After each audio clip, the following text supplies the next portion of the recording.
New video लेके आई हूँ। ये हमारे पार्ट सेकंड है। जो इससे पहले मैंने वीडियो बनाया था वो वीडियो था मतलब हम अपने जैसे हमारा जो पास्ट था उससे हमने अपना एडमिनिस्ट्रेशन कैसे कैसे बढ़ा, कौन से राजा ने कितना एम्पायर बढ़ाया, कौन से राजा जो थे उसको हार का सामना करना पड़ा, तो इस अकॉर्डिंग मैंने ये वीडियो बनाया था। तो उसका पार्ट सेकंड है। मतलब अभी तक हमने पढ़ लिया था, साउथ में विजयनगर साम्राज्य तक पढ़ लिया था। और उसके बाद जो नेक्स्ट है वो है मुगल्स। अब मुगल्स क्या है तो देखो, मुगल्स के बारे में हम देखते हैं। वाइल द दिल्ली सल्तनत वीकन, जब दिल्ली सल्तनत मतलब जैसे मान लो मोहम्मद बिन तुगलक और इन सब मिला के छोटे छोटे डायनेस्टी जो मतलब जिन्होंने दिल्ली पर शासन किया उनको दिल्ली सल्तनत बोलते हैं। और जैसे जैसे जब वो वीकन हो गया मतलब कमज़ोर पड़ गया, तो जो बाबर था जो कि तुर्की था, मतलब जैसे मान लो ये इंडिया है तो इंडिया में इधर से आया था ये, ठीक है, तो नॉर्थ ईस्ट की तरफ से आया था ये बाबर। तो इन्होंने क्या करा, मंगोल रूलर था एंड मिलिट्री स्ट्रेटेजी अच्छी थी उसकी। Who having been thrown out of Samarkand, मतलब उसको समरकंद से बाहर निकाल दिया गया था जो कि उज्बेकिस्तान का पार्ट था, मतलब पाकिस्तान का पास का पार्ट था। Turn his sides to India, अब उसने वहां से तो निकल गया, अब उसने कहाँ पर ध्यान लगाया, इंडिया की तरफ। और डिसेंडेंट ऑफ तिमूर, ठीक है, तो तिमूर का क्या था मतलब वो था वंशज था। बाबर डिफीटेड इब्राहिम लोदी एट पानीपत इन 1526। तो देखो ये क्वेश्चन आता है कि जो पानीपत का युद्ध हुआ था वो कब हुआ था और किन किन के बीच में हुआ था, तो ये हुआ था बाबर और इब्राहिम लोदी जो कि दिल्ली सल्तनत में था, उन दोनों के बीच में हुआ था, 1526 में हुआ था। Which will later be called the first battle of Panipat, ठीक है, is relied heavily on gun powder field artillery and matchlock guns, मतलब उसने काफ़ी अच्छे लेवल की गन्स और ये सब उन्होंने स्टार्ट करा, ठीक है। इसके बाद which had recently been introduced in world warfare in India, जो कि आज के टाइम पे भी जानी मानी जाती है। मतलब कहने का मतलब था बाबर के पास बहुत ज़्यादा अच्छी मिलिट्री पावर्स थी, गन पावर थी, तो इस वजह से वो अच्छे से मतलब लड़ाई कर सका, ठीक है। That defeat put a final end of the Delhi सल्तनत, और इसने क्या करा, दिल्ली सल्तनत का एंड कर दिया और एक मुगल एम्पायर खड़ा कर दिया। As Babur assumed control of the Delhi throne, अब जो बाबर था उसने दिल्ली पर अपना कब्जा जमा लिया, ठीक है। अब हम आगे बढ़ते हैं। देखो, आफ्टर बाबर्स डेथ, तो बाबर की मृत्यु कब हुई थी, 1530 में। हिज सन, उसका बेटा था हुमायूं, ठीक है। तो यहाँ पर अपन देखते हैं, ये था बाबर, ठीक है, बाबर, उसका बेटा था हुमायूं, ठीक है। तो मैं थोड़ा शॉर्ट में लिख रही हूँ। Humayun struggle to hold the empire together, मतलब अब जैसे उसने तो क्या जीत लिया, अब इसको बड़ा एम्पायर खड़ा करना था इसका target. Taking advantage of this, Sher Shah Suri, a powerful Afghan leader, establish the Sur empire over large part of the northern India. तो इनको हुमायूं को किसका सामना करना पड़ा, शेर शाह सूरी का। तो हमें ये ध्यान रखना है, ठीक है। And introduced many lasting reforms, the empire was short lived, however as Humayun soon reconquered the lost ground, मतलब शेरशाह सूरी ने क्या करा, पहले तो राज्य जीत लिया, बहुत सारा नॉर्थ इंडिया का पार्ट इन्होंने जीत लिया था, फिर बाद में जो हुमायूं था, हुमायूं ने वापस से ये ले लिया अपना राज्य। Before this happen, Hemu is a skilled military commander and chief minister वजीर, वजीर उसको बोलते हैं जो प्राइम मिनिस्टर होता है किसी भी चीज़ का, या चीफ मिनिस्टर होता है उसको वजीर बोलते थे। Under one of the last Suri rulers captured Delhi and ruled it briefly under the royal name of Hemchandra Vikramaditya. तो हेमू एक क्या था, हेमू एक जो था वो एक कमांडर था और चीफ मिनिस्टर था सूरी रूलर्स का। जो अभी हमने शेरशाह सूरी की बात करी थी उनका एक वजीर था, चीफ मिनिस्टर था, और उसने भी दिल्ली पर राज्य किया था, किस नाम से, हेमचंद्र विक्रमादित्य के नाम से राज्य किया था। तो though enjoying some military successor, he was injured on the battle field the second battle of Panipat. तो देखो ये सेकेंड बैटल ऑफ पानीपत हुआ था when confronted by Babur's grandson Akbar, जो कि किस किस के बीच में हुआ था, अकबर और हेमचंद्र विक्रमादित्य के बीच में हुआ था। तो हमें ये ध्यान रखना है, ये भी एक इम्पॉर्टेंट है, यहाँ से भी क्वेश्चन बन सकता है कि सेकेंड पानीपत का सेकेंड युद्ध कब हुआ था और किस किस के बीच में हुआ था, ठीक है। तो ये भी क्वेश्चन बन सकता है। Captured Hemu was brought to Akbar who had him beheaded, Akbar soon reclaimed Delhi for the Mughals. अब हुमायूं का जो बेटा है, मतलब हुमायूं का जो बेटा बना वो था अकबर, ठीक है। और अकबर ने ही क्या करा, पानीपत का दूसरा युद्ध लड़ा था। पहला तो करा था बाबर ने और दूसरा अकबर ने लड़ा था। ठीक है। और इसका जो सिर है वो उसको धड़ से अलग कर दिया गया था। ठीक है। अब इसके बाद है अकबर। तो अकबर का शासनकाल बहुत इंपॉर्टेंट है, इसने बहुत सारे लेवल पे या बहुत बड़े लेवल पे इसने शासन करा। तो देखो, disclaimer, declared emperor at the age of 13 upon his father हुमायूं's accident death, मतलब हुमायूं के एक्सीडेंट से डेथ हो गई थी, मतलब खुद से ही मर गया था ये। और 13 साल की उम्र में इसने क्या करा, शासन संभाल लिया था अकबर ने। Akbar set out to bring the entire subcontinent under Mughal control. His reign was a blend of brutality and tolerance shaped by ambitions and strategy। मतलब ये क्या था, एक तरीके से ब्रूटल तो था ही सही, मतलब लोगों को मार धाड़ करके अपना राज्य बढ़ाने वाला तो था ही सही, कहीं कहीं इसने टॉलरेंस का भी फॉलो किया, मतलब सहन भी किया कि कहीं कुछ प्रॉब्लम हो रही तो सहन भी करा इसने अपने फायदे के लिए। ठीक है, ये एक तरीके से स्मार्ट कहा जा सकता है, स्मार्ट राजा था Akbar. In early conquest following many of his predecessor example, he showed no mercy at the fort Chittorgarh in Rajasthan, which he besieged for more than 5 months in the face of determined resistance from the Rajput soldiers। देखो क्या है, इनके जो बहुत सारे इनके जो वंशज हुए थे उस तरीके से इसने भी क्या करा, जो किले थे उनको जीतना शुरू करा था। तो राजस्थान में क्या हुआ कि इस तरीके से चित्तौड़गढ़ में भी इसने करा था, और इसने कुछ भी मतलब दया रहम नहीं किया था। ठीक है। they inflicted heavy losses on the Mughal army, but the fort finally died fighting in large numbers while hundred of women committed जोहर। तो इसमें क्या था कि मुगल में क्या था, इन्होंने बहुत सारी वहाँ पर राजस्थान में जोहर कर लेती थी। जोहर मतलब जब जिसका पति लड़ते लड़ते मर जाता था तो वो क्या करते थे कि मतलब अग्नि में अपने आप को समाहित कर लेती थी अपनी आत्मरक्षा करने के लिए, मतलब अपनी रक्षा करने के लिए। ठीक है। Akbar ordered the massacre of some 30,000 civilians and surviving women and children were enslaved. मतलब इन्होंने ये क्या करता था कि मतलब किले तो जीतते ही था, साथ में लोगों को दास वगैरह भी बना लेता था, उनसे लूटपाट कर ली जाती थी, बच्चों और लेडीज़ों को गुलाम बना दिया जाता था। Akbar was 25 at the time and he sent a message of victory which read, we have succeeded in occupying a number of forts and towns belonging to the infidels and have established Islam there। मतलब इसने एक बार बोला था कि अगर मान लो कहीं पर भी अगर कोई इस्लाम को फॉलो नहीं करता तो हमें वहाँ पे इस्लाम को फॉलो करवाना है। With the help of our blood thirsty sword, मतलब हमारी खून से सनी हुई तलवार के साथ में। ठीक है। We have erased the sign of idolatry from their minds and have destroyed temples in those places and also all over Hindustan. मतलब इन्होंने बोला कि सारे हिंदुस्तान में टेम्पल्स वगैरह भी हटा दिए जाएंगे। मतलब कहने का मतलब जब अकबर आया था तो बहुत क्रूर था, मतलब इसने अपने राज्य बढ़ाने के लिए लोगों को मारा काटा गुलाम बनाया, बहुत गलत काम भी करे थे। अकबर फॉलोड हिज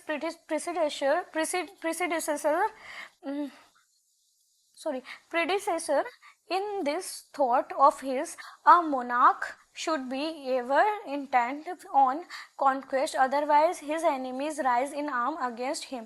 इसने बोला अकबर ने कि अगर आप अपने राज्य को बढ़ाओ और जीतो, नहीं तो दुश्मन आपके खिलाफ खड़ा हो जाएगा। As his empire grew, he increasingly used political strategy to stabilize it। मतलब जैसे जैसे इसका जब राज्य बढ़ता गया चला गया तो इसने क्या करा, इसको स्टेबल करने का काम शुरू कर दिया। स्टेबल मतलब क्या है, अभी तक तो इसने राज्य को बढ़ाया था, अब स्टेबल मतलब इसने स्ट्रेटजी फॉलो करी, अब ये दुश्मन नहीं बना, अब इसने लोगों की हेल्प लेना शुरू कर दिया। ठीक है। देखो, he entered into marriage alliance, मतलब इसने बहुत सारी शादियाँ करी, मतलब राजपूतों से शादियाँ करी, अदर कास्ट से शादियाँ करी, दूसरे रिलीजन वालों से शादियाँ करी ताकि इनके रिश्ते अच्छे हो जाए। With princess of neighbouring kingdom welcome Rajput and regional leaders into his court. और इसने क्या है, जजिया कर खत्म कर दिया गया था। तो मैंने आपको पहले बताया था जजिया कर होता क्या है, तो इन्होंने खत्म कर दिया था। And prompted to doctrine of सुलह कुल, और इसने क्या करा, सुलह एक कुल शुरू करा। सुलह कुल मतलब सुलह करना किसी भी चीज पे, मतलब लड़ाई झगड़ा नहीं करके सुलह करना। ठीक है। लिटरली पीस विद ऑल और tolerance for of all faith, मतलब इसने क्या करा, पीस आप शांति की तरफ ये आगे बढ़ा। शुरुआत तो इसकी क्रूरता से हुई थी पर इसने धीरे धीरे क्या करा, पीस को फॉलो करा थ्रू इंटरफेथ डायलॉग्स अपॉइंटमेंट। देखो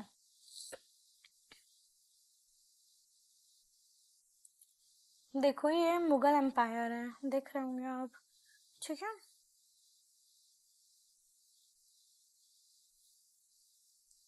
देखो, of Hindu officials in high position and other bold reforms. Akbar expanded and established his empire, even gaining the support of many Rajput rulers. अब देखो इसमें क्या है, शादी करके अलायंस कर ली, उनसे संधि कर ली, तो राजपूत भी इसके साइड हो गए. His court historian and biographer Abul Fazl recorded him at stating, former, form, formerly I persecuted men into conformity with my faith and deemed is Islam. ठीक है, चलो आगे बढ़ते हैं. मतलब कहने का मतलब है कि जो अकबर था वो एक गलत तरीके से लोगों का पहले फ़ायदा उठाया, उसके बाद उसने लोगों की हेल्प करी, मतलब लोगों की हेल्प करी मतलब इसने सबका सपोर्ट लिया, ठीक है, और इसने जो नॉन मुस्लिम पे लगने वाला जजिया करे वो ख़त्म कर दिया गया था. तो ये भी एक इम्पॉर्टेंट फैक्टर है, हम इस पे भी स्टार लगाएंगे, ठीक है. तो ये भी इसने बहुत अच्छा काम किया था, ठीक है. चलो अब आगे बढ़ते हैं. देखो, as I grew in knowledge I was overwhelm with shame. मतलब जैसे जैसे ये आगे बढ़ा, इसको दुख हुआ कि मैंने इतना गलत काम किया था. Not being a Muslim myself it was unmeet, ठीक है, to force others to become such. मतलब मैंने गलत किया और लोगों को फोर्स भी किया गलत करने के लिए. What constancy is to be expected from proselytes, मतलब कन्वर्टेड पीपल ऑन कंपल्सन. मतलब मुझे इसका क्या सज़ा मिल सकती है, मतलब मैं इसके पे क्या सुधार कर सकता हूँ, इस तरीके से ये अब सोचने लगा था टाइम पे. हिज लॉन्ग राइन लास्टेड ऑलमोस्ट 50 ईयर्स, मतलब इसने 50 साल तक शासन किया, ठीक है, और इसे मरा कब 1605 में. While it's middle period was relatively peaceful, the final 15 year involved fresh military campaigns in Kashmir, Sindh, the Deccan and Afghanistan. मतलब मिड का पीरियड इसका पीसफुल था, पर लास्ट के जो 15 साल थे वो थोड़े से इसके लड़ाइयों में ही निकले थे. इन सब एरिया में इन्होंने लड़ाई करी थी, ठीक है. चलो आगे बढ़ते हैं. देखो, despite being illiterate Akbar became keen to explore Persian. मतलब अब ये पर्सियन पढ़ने लगा, फारसी लैंग्वेज पढ़ने लगा, और इंडियन टैक्स मतलब बहुत सारी चीज़ें लिखना शुरू कर दी. इसको शौक आया अब एक उम्र के बाद में. And shown great interest in classical Indian thought, और इसने मतलब पूरा इंटरेस्ट भी डेवलप करा पढ़ने और लिखने के लिए. And often invited scholars to his court, मतलब पढ़े लिखे लोगों को और ज़्यादा जो डिफरेंट लैंग्वेज को जानना चाहते थे उनको इन्होंने कोर्ट में बुलाना शुरू करा. He established a house of translation, और इसने एक हाउस ऑफ ट्रांसलेशन बनाया इन फतेहपुर सीकरी में, ठीक है, मतलब जहाँ पे ये अलग अलग लैंग्वेज में पढ़ते थे लिखते थे, ठीक है. He had major Sanskrit text translated into Persian, और इन्होंने संस्कृत को ट्रांसलेट किया फारसी लैंग्वेज में, इंक्लूडिंग द महाभारत. महाभारत को बोला गया इन्होंने रज्मनामा लिखा पर्सियन में.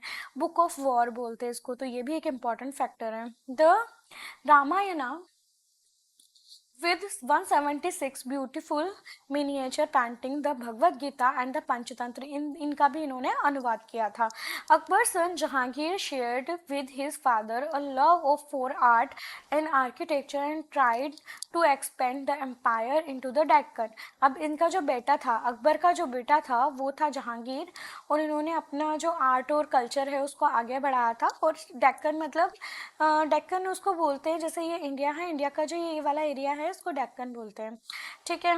तो his son Shah Jahan fought several rebellions and is best remembered, ठीक है, as the builder of the Taj Mahal Agra. तो देखो शाहजहां ने बनाया था, जो कि किसका बेटा था, जहांगीर का था, ठीक है, और ये आगरा का ताजमहल बनाया था इन्होंने. The Taj Mahal is even today recognised as one of the great architecture marvels of the world. This period formed the peak of an immense flowering of art. मतलब शाहजहां के टाइम पे एक बहुत आर्ट का बहुत लंबा, मतलब आर्किटेक्चर और आर्ट बहुत आगे बढ़े, which included the building of Humayun's tomb in Delhi and red fort in Delhi and Agra. तो हुमायूंस टॉम्ब बनाई थी इसने, है ना, शाहजहां ने, और इसके अलावा ये रेड फोर्ट वगैरह भी बनाया था दिल्ली और आगरा में, ठीक है. Other classical arts and music of India also flourished during the period as also remarkable works of calligraphy and miniatures painting। तो ये सब वहाँ पे उस टाइम पे चलती थी। तो देखो ये पेंटिंग वगैरह आप देख रहे होंगे, इस टाइप पे उनको शौक था। इसके बाद आया औरंगजेब। औरंगजेब सबसे बेकार राजा था। देखो, we mention earlier the frequently violent succession during the sultanate period. मतलब सल्तनत में वायलेंस मेन इंपॉर्टेंट पार्ट था। अकबर भी बादशाह हुआ लेकिन बाद में हुआ, स्टार्टिंग उसने वायलेंस से ही करी थी। This was repeated during the succession of Shah Jahan. ठीक है, अब शाहजहां के आगे देखो, ये शाहजहां था। ठीक है, शाहजहां के आगे कौन राजा बनेगा उस पर लड़ाई लड़ी। तो इनके बहुत सारे बेटे थे। ठीक है, उसमें से जो बड़ा वाला बेटा था उसका नाम था दारा शिकोह, है ना। ये फर्स्ट नंबर का चाइल्ड था, है ना। और हुमायूं जो औरंगजेब था वो छोटा था। ठीक है, पर जो था औरंगजेब और शाहजहां तो चाहता था कि दारा शिकोह राजा बने, लेकिन औरंगजेब चाहता था कि नहीं मैं बनूं। तो औरंगजेब ने क्या करा कि Aurangzeb defeated him in A series of battle, मतलब लड़ाई में उसको हरा दिया दारा शिकोह को। ठीक है, और presenting his severed head to their father, और उसका जो सिर है वो सिर काट के उनके पापा के सामने ले गया वो। Aurangzeb also removed his two other brothers, और दो दो भाइयों को भी उसने अलग कर दिया, राजगद्दी से हटा दिया। He had one arrested and executed, पहला तो अरेस्ट कर लिया गया and drove the second into exile, और दूसरा जो था उसको बाहर निकाल दिया गया उस सल्तनत से। To prevent further challenge to his rule, Aurangzeb imprisoned his father Shah Jahan in Agra fort, और औरंगजेब ने अपने जो फादर है उसको आगरा फोर्ट में रखा था अंटिल हिज डेथ। तो ये भी हमें ध्यान रखना है कि मतलब ये अपने पापा का भी सगा नहीं था। ठीक है, ये देखो। इसके बाद Aurangzeb crowned himself emperor in 1658 and named himself Alamgir. ठीक है, और इसने अपना नाम क्या बताया, आलमगीर बताया। ठीक है, कॉन्क्वर द वर्ल्ड, जिसको बोला जाता है कॉन्क्वर द वर्ल्ड, मतलब इस दुनिया को जीतने वाला। ठीक है, तो देखो, ही रूल्ड ऑलमोस्ट 49 ईयर्स। तो अकबर के बाद सबसे ज़्यादा किसने रूल किया, औरंगजेब ने। Aurangzeb skill in military matters conducted many campaigns conquering parts in the south particularly, मतलब इसने साउथ को भी जीतना शुरू कर दिया। Under his rise the Mughal empire reached in the greatest expansion, मतलब इस टाइम पे मुगल एम्पायर सब जगह फैल गया। ठीक है, though constantly faced with significant rebellions some of which we will turn to the next section, मतलब आगे पढ़ेंगे इसका रिबेलियन कौन कौन से थे। और Aurangzeb had to spend the last 25 years of life fight wars after war in the Deccan। तो 25 ईयर्स, इसके लास्ट के 25 ईयर्स वॉर लड़ने में ही निकल गए थे। मेंटेनिंग लार्ज आर्मी, जैसे जैसे इसको लार्ज आर्मी, यानी कि ऑब्वियस बात है लड़ाई लड़ाई के लिए आर्मी तो चाहिए ही सही। तो जैसे जैसे आर्मी को बढ़ाएगा वैसे वैसे इसके पास पैसे ख़त्म होते चले गए, और इसी वजह से इसका जो एम्पायर है वो धीरे धीरे डाउन होता चला गया, क्योंकि किसी भी एम्पायर को चलाने के लिए पैसा बहुत इंपॉर्टेंट फैक्टर है। ठीक है, तो इसकी रैपिड डिक्लाइन हो गया, और मुगल पावर जो थी औरंगजेब के डेथ के बाद वो ख़त्म हो गई थी, और ये मर गया था 1707 में। ठीक है, Aurangzeb who belong to Islam Sunni sect, Islam से बिलोंग करता था, was deeply religious. He led an austere life and unlike Akbar observed all religious rituals and occasions, मतलब इसने मतलब ये फॉलो करता था, पर ये अकबर की तरह फॉलो नहीं करता था। अकबर ने कुछ छूट भी दे रखी थी। He gradually banned practices he regarded as un-Islamic such as music and dance in his court, and imposed the jizya tax and non-Muslim as well as a pilgrim tax on Hindus traveling on their sacred places। तो इसने यहाँ पर इसने ये दो चीज़ें खतरनाक करी। इसने क्या करा, जिजिया टैक्स को वापस लगा दिया था जो कि अकबर ने हटा दिया था, नॉन मुस्लिम पे लगता था जो, और पिलग्रिम टैक्स भी इन्होंने लगा दिया था। अगर आप हिंदू कोई यात्रा कर रहे हैं तो उनको टैक्स देना पड़ेगा। तो ये किसने किया था, औरंगजेब ने किया था। तो ये हमें ध्यान रखना है। ठीक है, तो ये भी एक इम्पॉर्टेंट फैक्टर है। चलो आगे बढ़ते हैं। Some scholars argue that Aurangzeb's motive were primarily political, मतलब पहले सब ये चाहते थे कि ये पॉलिटिकली काम कर रहा है, मतलब पॉलिटिक्स को अच्छा करने के लिए। That is to establish the strengthen his empire dominance. They also give example of grants and assurance of protection he give to some temples, मतलब इन्होंने ऐसा दिखाया कि हम कुछ टेम्पल्स में मतलब प्रोटेक्शन दे रहे हैं, ये सब दिखाया, पर एक्चुअल में ये गलत था। While politics did play a part of in his decision, Aurangzeb own farmans, मतलब औरंगजेब को जो फॉलो करते थे own farmans edicts make his personal religious motive clear too, उसका पर्सनल मोटिव क्लियर था।